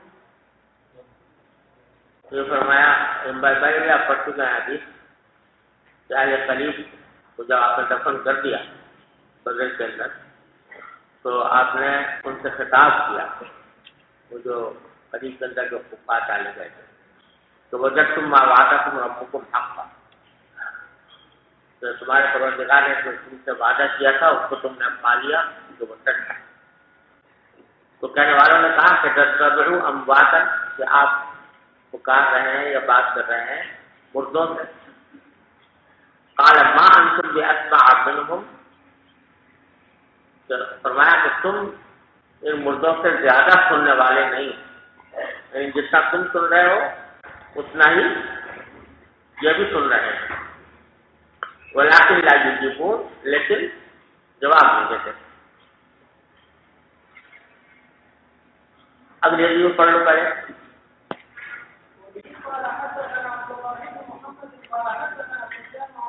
وروى عن أبيه عن عائشة رضي الله عنها قالت إنما قال النبي صلى الله عليه وسلم إنهم لا يعلمون الآن أن ما كنت أقول لهم حق فقد قال الله لا تكفروا.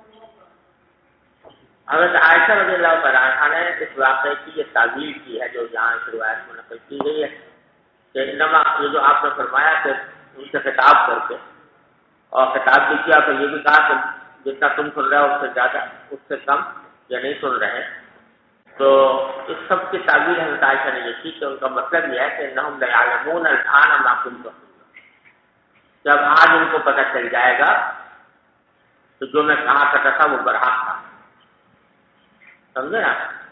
تو وقت قال اللہ تعالیٰ انک لا تسمع الموتى، اللہ تعالیٰ نے جو فرمایا کہ تم مردوں کو سنا نہیں سکتے، اور دوسرے جگہ فرمایا وما انت بمسمع من فی القبور، تو اس سے عائشہ سے ذات کر فرماتی تھی کہ مردے سنتے نہیں ہیں، اور وہاں قریب کے موقع پر بھی مراد آپ کی یہ نہیں کہ یہ سن رہے ہیں میری بات، بلکہ ان کا خطاب جو ہے یہ دراصل دوسرے لوگوں کو بتانے کے لیے تھا کہ دیکھو آج ان کو یہ پتہ لگ گیا کہ جو میں کہا کرتا تھا وہ بات برحق تھی۔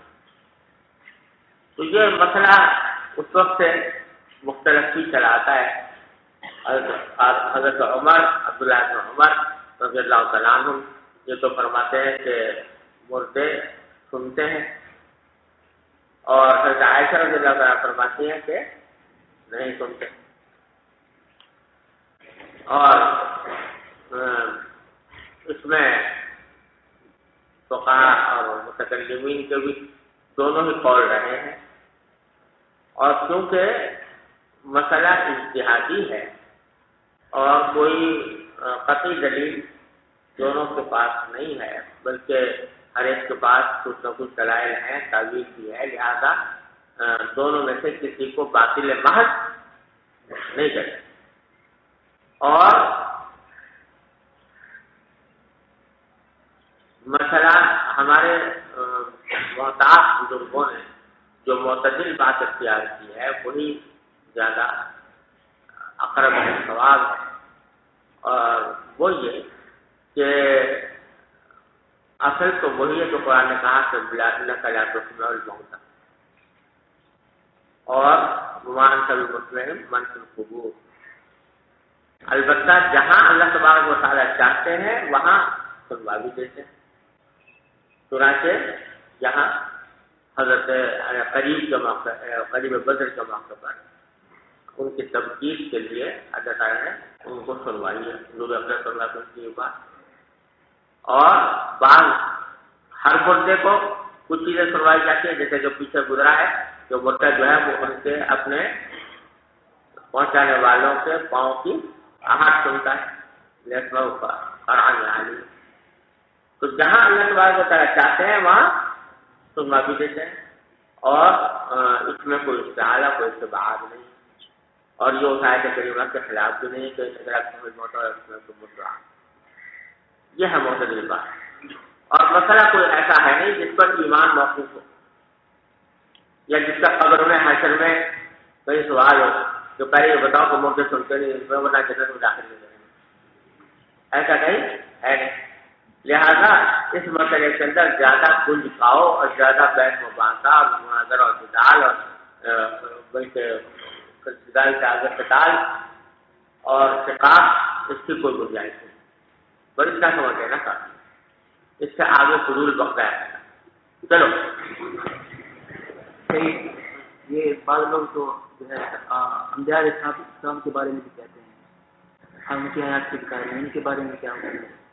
یہ انبیاء علیہ السلام کی حیات کے بارے میں بھی کہتے ہیں، حیات ان کو کہتے ہیں کہ عام کی طرح سنتے ہیں، عام لوگوں کی طرح، ان کا کیا حکم ہے؟ بھائی آپ ہمارے موتا کی بات ہو رہی ہے میرے بھائی، حیات انبیاء کی بات آئے گی جب تفصیل اگر آپ اجازت دیں. چلو وبه قال حدثنا خلاصہ یہ ہے. اور فضول اس سے زیادہ وقت ضائع کرنا اس واقعے میں بالکل غلط بات ہے. مذہب سے اسلام البر ترکو والا یاد. چلو. وبه قال حدثنا عبدان قال اخبرني ابي عن شعبة قال سمعت الاشعث عن ابيه عن مسروق عن عائشة رضي الله تعالى عنها وعنه ان يهودية دخلت عليها فذكرت عذاب القبر فقالت لها اعاذك الله من عذاب القبر فسألت عائشة رضي الله تعالى عنها رسول الله صلى الله عليه وسلم عن عذاب القبر فقالت نعم عذاب القبر حق. قالت عائشة رضي الله تعالى عنها فما رأيت رسول الله صلى الله عليه وسلم بعد صلى صلاة إلا تعوذ من عذاب القبر زاد غلر عذاب القبر حق. وبه قال حدثنا عائشہ فرماتی ہیں ایک یہودی عورت ان کے پاس آئی. جو اس وقت کی بات ہے جبکہ عائشہ کو یہ پتا نہیں تھا کہ عذاب القبر بھی کوئی چیز ہے. عذاب القبر ہوتا ہے. ایک عورت آئی اور اس نے عذاب القبر کا ذکر کیا اور یہ کہا عائشہ نے گویا دعا کے طور پر کہ اعاذک اللہ من عذاب القبر کہ اللہ تمہیں پناہ میں رکھے قبر کے عذاب. تو قبر میں عذاب ہوتا ہے یہ بات پہلے عائشہ کو معلوم نہیں تھی. فسألت عائشہ تو رسول اللہ صلی اللہ علیہ وسلم. تو عائشہ نے رسول سے پوچھا کہ ایک عورت آئی تھی وہ یہ کہہ رہی تھی کہ کیا واقعی قبر میں بھی عذاب ہوتا ہے؟ فقالت نعم عذاب القبر حق.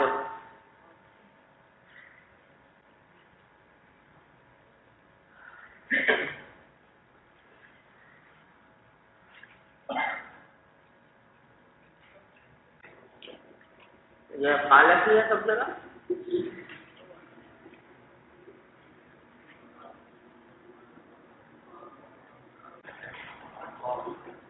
اگر خالق ہی صحیح ہے یہاں پر نقصان سب جگہ یہی ہے تو مطلب یہ کہ سوال کرتے ہوئے عائشہ نے یہ بتایا کہ یہودیہ یوں کہہ رہی تھی کہ عذاب القبر برحق ہے. سمجھے نا؟ یعنی ظاہر سیاق سے یوں لگتا ہے نا تو فقالت کی وجہ کیا ہو کالا یعنی حضور نے جواب سنایا کہ ہاں عذاب القبر برحق ہے. لیکن نسخے میں کیا ہے حالت. تو مطلب کہ سوال کرتے ہوئے عائشہ نے جو فرمایا کہ وہ عورت یہودیہ یہ کہہ رہی تھی کہ عذاب القبر برحق ہے. اور یہ نسخہ اس لیے زیادہ صحیح معلوم ہوتا ہے کہ اس موقع پر دوسری روایتوں سے معلوم ہوتا ہے کہ آپ نے کوئی نفی یا اس بات میں جواب نہیں دیا کیونکہ اس وقت تک آپ کو بھی عذاب قبر کے بارے میں علم عطا نہیں کیا. اس لیے آپ اس وقت خاموش پہ رہے یا کوئی ایسا جملہ نہیں فرمایا جس سے واضح طور پر نفی ہو یا واضح طور پر اس بات ہے. لیکن عائشہ فرماتے ہیں ہمارا رسول اللہ صلی اللہ علیہ وسلم اس کے بعد میں نے نہیں دیکھا حضور کو کہ صلی اللہ علیہ وسلم آپ نے کوئی نماز پڑھ لو مگر اس میں ضرور عذاب قبر سے پناہ مانگنا چاہیے. صحیح ہمارے نسخوں میں کالا لکھا ہے. بھائی ہمارے نسخے میں فقالا لکھا ہے. اچھا کون سا نسخہ ہے آپ کا؟ HM سعید والا. یہ کون سا ہے؟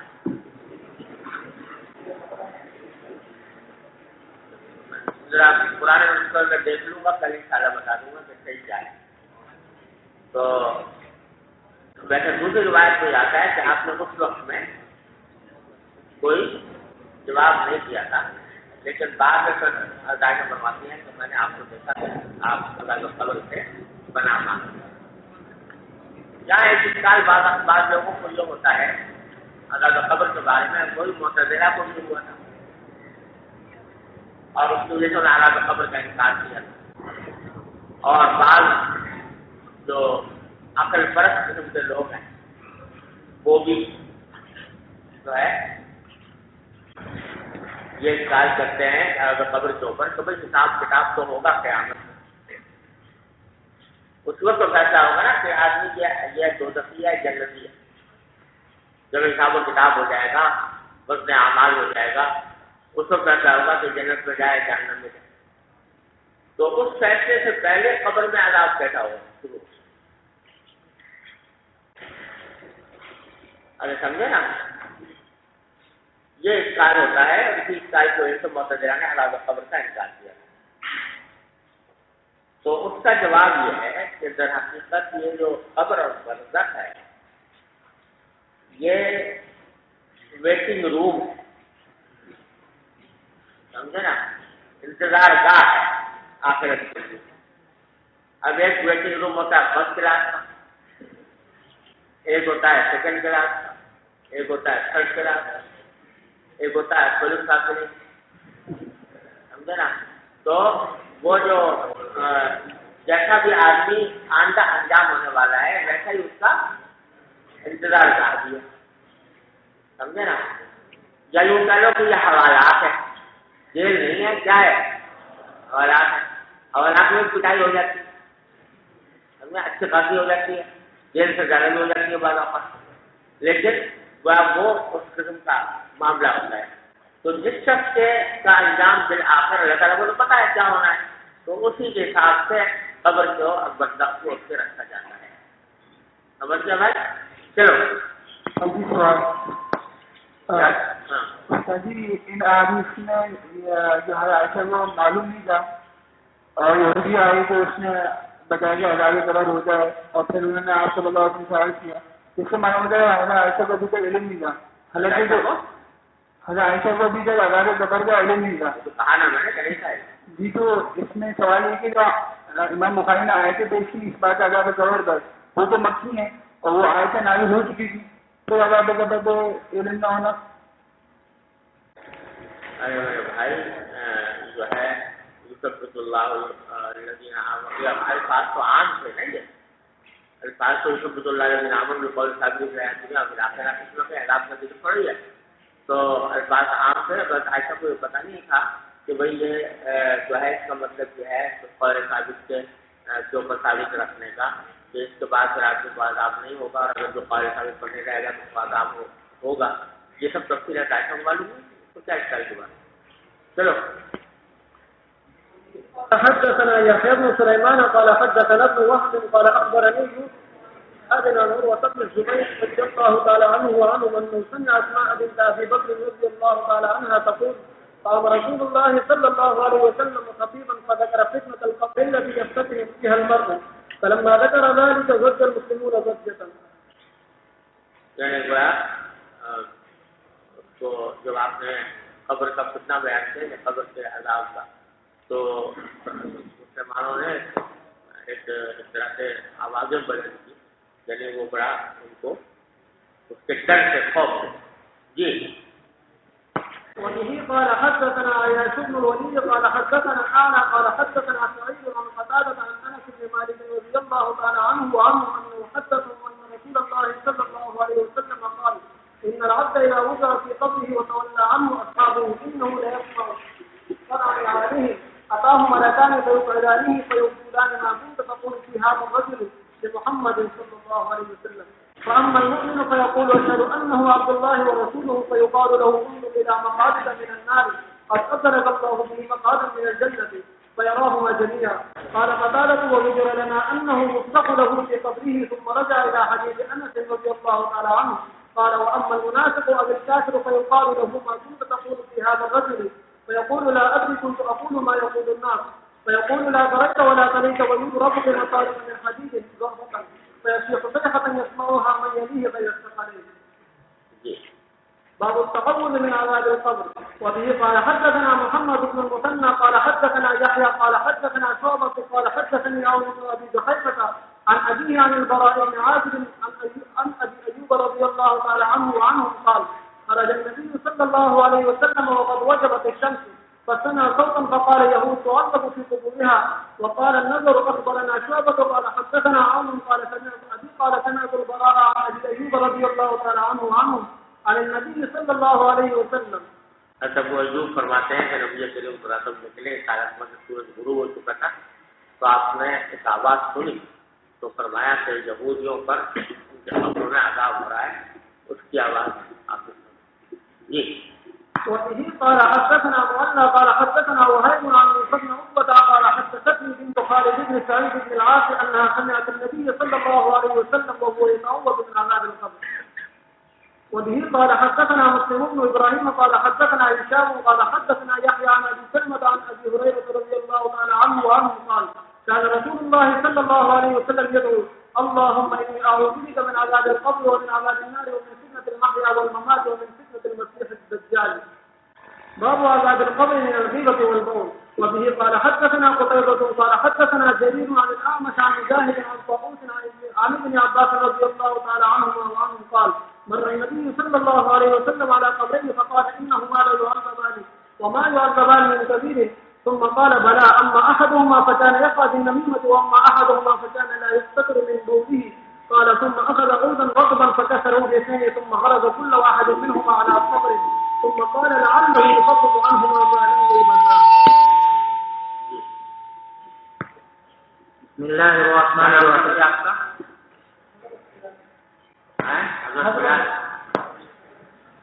آپ کا نام رضی اللہ عنہ.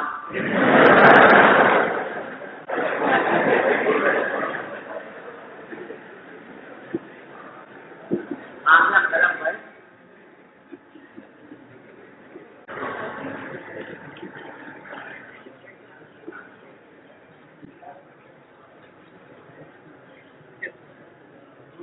بسم الله الرحمن الرحيم.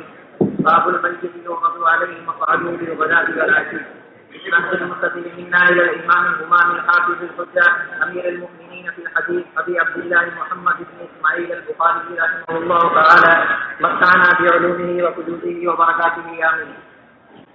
قال حدثنا إسماعيل قال حدثني مالك عن نافع عن عبد الله بن عمر رضي الله تعالى عنهما وعنه أن رسول الله صلى الله عليه وسلم قال إن أحدكم إذا مات عرض عليه مقعده بالغداة والعشي إن كان من أهل الجنة فمن أهل الجنة وإن كان من أهل النار فمن أهل النار فيقال هذا مقعدك حتى يبعثك الله يوم القيامة. باب كلام الميت على الجنازة.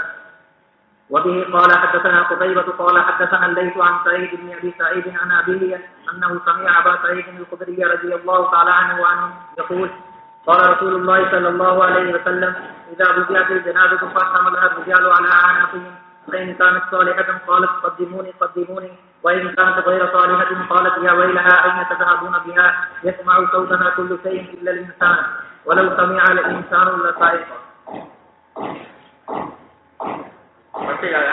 باب ما قيل في أولاد المسلمين. وقال أبو هريرة رضي الله تعالى عنه عن النبي صلى الله عليه وسلم من مات له ثلاثة من البلد لم يبلغ الحنث كان له حجابا من النار أو قال دخل الجنة.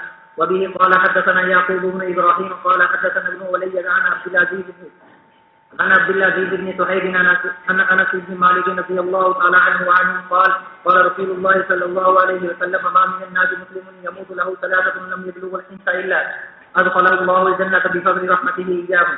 وبه قال حدثنا أبو الوليد قال حدثنا شعبة عن عدي بن ثابت أنه سمع البراء بن عزيز رضي الله تعالى عنه قال لما توفي إبراهيم عليه السلام قال رسول الله صلى الله عليه وسلم إن له مرضعا في الجنة. باب ما قيل في أولاد لما توفي إبراهيم